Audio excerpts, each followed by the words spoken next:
Hello friends, मैं प्रशांत आप सबका आपके चहेते सेक्स एक सुखी जीवन का मंत्र डॉक्टर विजय दहीफले के साथ इस खास कार्यक्रम में तहे दिल से स्वागत करता हूं। दोस्तों, हमें जब भी कोई मेडिकल इमरजेंसी आती है या फिर स्वास्थ्य से जुड़ी कोई भी परेशानी सताती है, तब हम क्या करते हैं? सबसे पहले हम वो सारी चीजें हमारे फ्रेंड्स या फैमिली के साथ शेयर करते हैं। पर दोस्तों, जब भी हमें कोई सेक्स से जुड़ी परेशानी सताती है, तब हम ऐसा नहीं कर पाते, क्योंकि इस बारे में बात करने में हम झिझकते हैं, हमें शर्म आती है। पर दोस्तों, अब शर्माने की बिल्कुल ज़रूरत नहीं, क्योंकि डॉक्टर विजय दहीफले आपके सारे सेक्स रिलेटेड सवालों के जवाब बहुत ही पॉजिटिव तरीके से ज़रूर देंगे। दोस्तों, शो को शुरुआत करते हैं, लेकिन उसके पहले जानते हैं डॉक्टर विजय दहीफले इनके बारे में। डॉक्टर विजय दहीफले ये एक जाने माने सेक्सोलॉजिस्ट, यूरोलॉजिस्ट और एंड्रोलॉजिस्ट है। डॉक्टर दहीफले जी के क्लिनिक औरंगाबाद, हैदराबाद, दिल्ली में द्वारका, पुणे तथा नवी मुंबई में नेरुल, दादर, अंधेरी, कल्याण, नासिक, अहमदाबाद और दुबई में भी है। डॉक्टर विजय दहीफले जी का भारत तथा अन्य देशों में कॉन्फ्रेंसेस और सेमिनार के लिए हमेशा आना जाना रहता है, जिसमें वे सेक्स संबंधी सभी समस्याओं पर सलाह एवं मार्गदर्शन करते हैं। तो चलिए शो को शुरुआत करते हैं। डॉक्टर साहब हमारे साथ है। Sir, welcome to the show. नमस्ते। इस शो के माध्यम से, इस छोटे एपिसोड के माध्यम से मैं सबको आह्वान करना चाहूँगा। बहुत ही अच्छा रिस्पांस आ रहा है आप सभी का। आपके जो क्वेश्चंस आ रहे हैं, आपके जो मैसेजेस आ रहे हैं सर को, उसके तहत ही कुछ हम ऐसे सब्जेक्ट्स लेके आए जिसकी मांग है, जिसकी रिक्वायरमेंट है। तो आज का जो हमारा सब्जेक्ट है, जैसे मैंने पिछले कुछ 2-3 एपिसोड्स में हमने देखा होगा, सेक्स की जो अलग अलग पोजीशंस है उसके बारे में हम लोग बात कर रहे हैं। आज भी ऐसी 2 पोजीशंस है जिसके बारे में मैं सर से कुछ बात करना चाहूँगा। ध्यान से, नज़रअंदाज मत कीजिए, ध्यान से देखिए। श्योर सर, सेक्स की 2 पोजीशंस है Sure. जिसके बारे में मैं आज आपसे बात करना चाहूँगा। उसमें से पहली है सी शेल। Yes. तो पहले ये बताइए, ये जो सी शेल पोजीशन है, Yes. ये क्या होती है? श्योरली प्रशांत जी, यहाँ पे जो सीरीज चल रही है सेक्स एजुकेशन, सेक्सुअल अवेयरनेस और सेक्सुअल सेफ्टी, इसके अंतर्गत पूरी साइंटिफिक इंफॉर्मेशन हम अपने दर्शकों तक पहुँचा रहे हैं उनकी डिमांड की वजह से। लेकिन ये डिस्क्लेमर देता हूँ, time, place, person, condition, culture, safety, consenting, अपना ओन और नॉन पार्टनर उसके साथ ही आजमाना है। क्यों देखना है इतनी पोजीशंस? सी शेल पोजीशन भाई 476 देखनी है, हमारे पास दिन है 365, 476 इतनी ज़्यादा है तो डेली उसका यूटिलाइज कर सकते हैं। लेकिन साइंटिफिक मेथड से भाई क्या होता है, पार्टनर बहुत बार बोर हो जाता है सेम पोजीशन में, भाई कुछ एंजॉयमेंट नहीं आ रहा है, कुछ इंटरेस्ट नहीं आ रहा है, तो पोजीशन बदलो। क्या रहता है ये सी शेल? यहाँ पे फीमेल पार्टनर बेड के ऊपर लाइंग डाउन है, उसी पोजीशन में उनके हिप जॉइंट से अपने दोनों लेग बिना मुड़े, योगा जैसे पोजीशन में दोनों के दोनों लोग कान के लेवल तक उनको उठाना है। इमेजिन करो कितना फिटनेस लगता होगा भाई, जितना ऊपर जाएगा उतना ऊपर करना है फीमेल पार्टनर को। उसी कंडीशन में मेल पार्टनर थ्रस्टिंग के लिए बेड के ऊपर अपने नी के बल, घुटनों के बल वहाँ पे फीमेल पार्टनर के लिए थ्रस्टिंग करने के लिए अपने दोनों शोल्डर फीमेल पार्टनर के ऊपर रखे और अपना इंसर्शन करके यहाँ पे आइदर क्लैटरल फ्रिक्शन कर सकते हो कि ये पोजीशन में एक्सपोजर काफ़ी हो रहा है फीमेल से, और वो कंडीशन में फीमेल इनएक्टिव है, मेल एक्टिव है, और वहाँ पे ऑन टॉप मेल आके वहाँ पे एक्ट कर रहा है, क्रिया कर रहा है। क्या फ़ायदा होता है उसका, देखेंगे। बिल्कुल सर, कमजोरी, शीघ्रपतन जैसी जो समस्या है, Sure. ये बहुत से परसेंटेज में लोगों को आती है। जब हम सेक्स पोजीशंस देखते हैं, हाँ। तो अक्सर ये उसके पीछे कारण होता है कि Sure. ये कंट्रोल कर सकते हैं। Yeah. और दूसरी बात, ऑर्गेजम जो Definitely, मोटिव है most इस important. एक्टिविटी का। Correct. तो ये जो सेक्स पोजीशन है, Yes. इसमें कैसे होता है? इन्हें कैसा फ़ायदा देती जी है? बिल्कुल। देखो यहाँ पे सीशेल में जब फीमेल पार्टनर पूरे लेग अपने कान तक एलिवेट करता है, तो उस वक्त प्यूबिक पार्ट या उनका वजाइनल पार्ट एंटीरियरली आ जाता है। उसी समय में हमें कहना है भाई ओनली वजाइनल सेक्स से पार्टनर सेटिस्फाई नहीं होता, तो यहाँ पे फीमेल पार्टनर को क्लैटोरल रबिंग यानी प्यूबिक सिंपैथी जो बोन रहता है हमारा, वो बोन की वजह से भी वहाँ पे पार्टनर को रबिंग या थोड़ा मास्टरबेट किया जाता है कुछ लुब्रिकेंट लगा के। इससे क्या हो रहा है, ऑर्गेजम हो रहा है। उसी पोजीशन में समझो जब आप थर्स्टिंग कर रहे हो तो जी पॉइंट उनका आगे आता है और थर्स्टिंग के वक्त हेड ऑफ पेनिस वहाँ पे रब करके उन्हें काफ़ी सेटिस्फेक्शन मिलता है। तो क्या क्या होगा यहाँ पे, एंजॉयमेंट हो गया, थर्स्टिंग हो गया, ऑर्गेज्म हो रहा है और मेल में कंट्रोल रहने की वजह से उनका ड्यूरेशन भी बढ़ रहा है। तो इस तरह से ए पोजीशन में एक ऐसा नावीन्य आता है जिसमें फीमेल को जी पॉइंट स्टिमुलेशन उसके साथ क्लाइटरल स्टिमुलेशन दोनों साथ में मिलता है, ये इसका बेनिफिट है। सर हमारे ऑडियंस है, श्योर, लेते आपसे हैं कुछ या फोन करना चाहते हैं, Surely. आपसे सवाल करना चाहते हैं। डेफिनेटली। प्रतीक जी है बेंगलोर से, उनका सवाल है। प्रतीक जी पूछिए, क्या सवाल है आपका? हेलो बोलिए। बोलो। सर, आदमी ने टेस्टिकुलर इम्प्लांट की सर्जरी करने के बाद सेक्स पोजीशन कब बदल सकते हैं? नहीं, अपने आगे एक पैर जाता है इनका टेस्टिकुलर इम्प्लांट। बिल्कुल। होता है क्या होता है, देखो क्या रहता है, कुछ कारणवश कुछ लोगों को एक साइड टेस्टिस ही नहीं दिखती।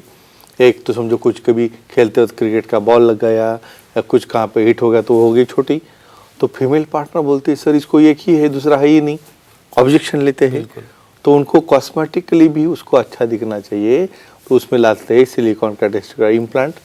ठीक है, इम्प्लांट लाने के बैलेंसिंग किया तो आगे सेक्स कब करना है, कम से कम 1 या 1.5 महीना वो सेट होने तक रुकना है और धीरे धीरे वहाँ पे पोजीशन क्यों बदलनी भाई, जब थर्स्टिंग होता है उस वक्त दोनों टेस्टिस हीट होते हैं सामने वाले पार्टनर को और वहाँ पे पेन होने की, इन्फेक्शन होने के चांसेस रहते हैं। तो सेक्सोलॉजी यूरोलॉजी से मिलके सलाह मशवरा करके कम से कम 1-1.5 महीने के बाद ही वो पोजीशन बदल सकते हैं। सर बिल्कुल, सेक्स पोजीशन में अक्सर आप बताते हैं कि सेक्स का बेनिफिट जो है Yes, correct. वो फिजिकली भी होता है। Yes, very important. तो ये जो सेक्स पोजीशन है, इससे कौन से मसल्स ग्रुप्स है जो स्ट्रांग होते हैं? Yes, very correct. ये देखो धीरे धीरे धीरे हम जैसा योगा में एडवांस करते करते जाते हैं उस तरह यहाँ पे सीशेल में जा रहे हैं। क्यों भाई, सिंपल पर्सन को जो एक्सरसाइज नहीं करता, व्यायाम नहीं करता, ये करना तो बहुत मुश्किल है भाई। पाँव उठा के कान तक लेके जाने हैं, बिल्कुल। कितना फ्लेक्सिबिलिटी लगती होगी। तो यहाँ पे जो एक्सरसाइज कर रहा है उसके टोटल हिप जॉइंट की मसल्स, हैमस्ट्रिंग मसल आ गए, एंटीरियर मसल सगाई लेग के, वहाँ पे कमर के मसल आ गए, उसको होल्ड करना है 10-15 मिनट, तो पूरी बॉडी कोर स्ट्रांग हो रही है।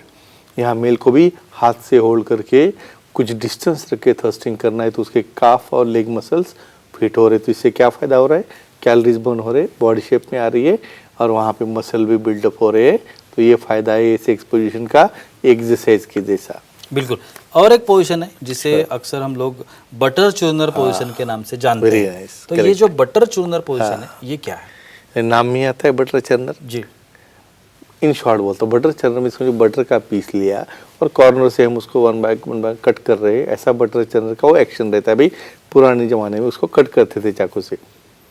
फीमेल पार्टनर यहाँ पे लाइंग डाउन है पीठ के बल से और यहाँ पे उन्होंने उनके दोनों लेग, एक योगा में शोल्डर स्टैंड पोजीशन रहती है, देखो हम क्या करते हैं शोल्डर के ऊपर बॉडी उठाते हैं ऊपर, तो इतनी बॉडी ऊपर उठानी है और उसको होल्ड करना है अपने हाथों से।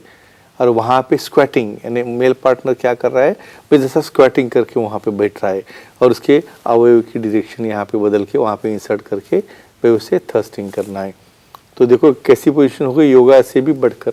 तो ऐसी पोजीशन फीमेल लाइंग डाउन है, उनके हिप जॉइंट टोटली एलिवेटेड है, शोल्डर स्टैंड की जैसा, और स्क्वाटिंग पोजीशन में थर्स्टिंग हो रही है। इसे कहते हैं butter churner position.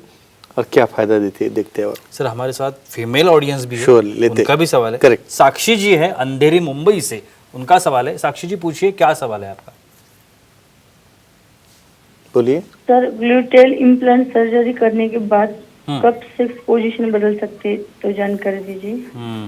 Very good. देखो ग्लूटेल इम्प्लांट आपको भी पता नहीं होगा। जी। यानी ग्लूटेल इम्प्लांट भी रहता है क्या भाई, कॉस्मेटिक कहाँ तक चला गया, बॉडी का शेप है, बटक का शेप है। प्रशांत जी ग्लूटेल इम्प्लांट तो सिलिकॉन डालती है पीछे बटक्स में, तो एकदम गोलाकार, एकदम अट्रैक्टिव ऐसा बॉडी दिखे। इसलिए अभी ऐसे ही इम्प्लांट डालने के बाद देखो अभी इसको बटर चर्नर करना है। ऐसे केस में पूरी बॉडी ऊपर उठ रही है और वहाँ पे स्क्वाटिंग में मेल पार्टनर आए तो कितना प्रेशर आएगा। तो ऐसे इम्प्लांट करने के बाद कम से कम 3 वीक्स तक कुछ भी नहीं करना है। उसके बाद सेक्सोलॉजिस्ट को मिलके सलाह मशवरा करके धीरे धीरे मशीनरी से बाद में फिर एडवांस पोज में इन्होंने जाना चाहिए। मसल्स ग्रुप वाला जो मैंने सवाल पूछा था, Sure. यही सवाल रिपीट करना चाहूंगा। Sure. मसल्स ग्रुप्स के लिए कौन से मसल्स ग्रुप है ये इसमें strong स्ट्रॉन्ग्स होते हैं जो इस पोजीशन से, Yes. बटर चर्नर के पोजीशन से? मैंने क्या नाम बताया आपको इसका, शोल्डर स्टैंड। बिल्कुल। तो शोल्डर स्टैंड करने के लिए भाई आपको पूरा उल्टा होना है, यानी सर नीचे है, गर्दन नीचे है, पूरे हिप्स ऊपर है। तो यहाँ पे कौन से मसल आ गए भाई, नेक मसल्स आ गए, ट्रेपेजियस आ गए, शोल्डर आ गए, लैटिसिमस आ गए, कमर के और हाथ के मसल आ गए स्ट्रांग हो रहे। और मेल को तो वहाँ पे कंट्रोल में करना है स्क्वाटिंग करने के लिए बहुत लगती पावर अपने हैमस्ट्रिंग में, नी जॉइंट में, काफ में। तो ये सब स्ट्रांग होके कैलोरीज बर्न हो रहे, फिटनेस आ रहा है भाई, माइंड भी फ्रेश हो रहा है और बॉडी भी शेप में आ रही है। ये है सबसे बड़ा फायदा। और एक आखिरी सवाल, श्योर, इस पोजीशन का और फिटनेस का कैसे रिलेशन है? बहुत अच्छा क्वेश्चन। बिल्कुल, भाई गर्दन नीचे करते करते लुढ़क गई, गिर गए बेड के नीचे, बहुत स्ट्रांग लगता है। इसके अंदर आपको यानी केयर भी लेनी है भाई, किसी गर्दन बहुत बार बिल्कुल पेन भी कर सकती है। तो जिसने पहले पूरी एक्सरसाइज की हो, फ्लेक्सिबल हो, उसने ही ये करना है भाई। अपना सुन के कोई भी करने के लिए नहीं जमता है। तो इससे क्या हो रहा है भाई, जो शोल्डर स्टैंड कर रहा है, जो सूर्य नमस्कार कर रहा है, जो एक्सरसाइज कर रहा है, उसे काफ बन गए, मसल बन गए। स्क्वाटिंग करना है भाई, मेल को भी यहाँ पे इजी नहीं है, स्क्वाट करते करते बढ़ गया, उसके ऊपर तो करेंगे क्या। बिल्कुल, तो ये भी इम्पोर्टेंट है। तो रनिंग, स्विमिंग, योगा, प्राणायाम करो, बाद में एक्टिविटी करो अपने दायरे में, अपने पार्टनर के साथ, और अपना सेक्सुअल लाइफ एंजॉय करो। बिल्कुल। Thank you so much sir, बहुत ही अच्छी जानकारी थी। लेकिन वक्त की पाबंदी है, हमें यहाँ पे रुकना पड़ेगा। लेकिन आप अगर डॉक्टर साहब की सलाह लेना चाहते हैं तो अभी आपको स्क्रीन पर, आप टीवी में ये एपिसोड देख रहे हो, मोबाइल पे देख रहे हो, लैपटॉप पे देख रहे हो, डेस्कटॉप पे देख रहे हो, कहीं भी देख रहे हो, आपको स्क्रीन पर डॉक्टर साहब के कॉन्टैक्ट डिटेल्स दिख रहे हैं। उस पर आप कभी भी डॉक्टर साहब को कॉन्टैक्ट कर सकते हैं और अपनी हर एक समस्या का समाधान भी पा सकते हैं। तो चलिए रुकते इस एपिसोड में, अगले एपिसोड में फिर मुलाकात होगी। तब तक के लिए शुक्रिया।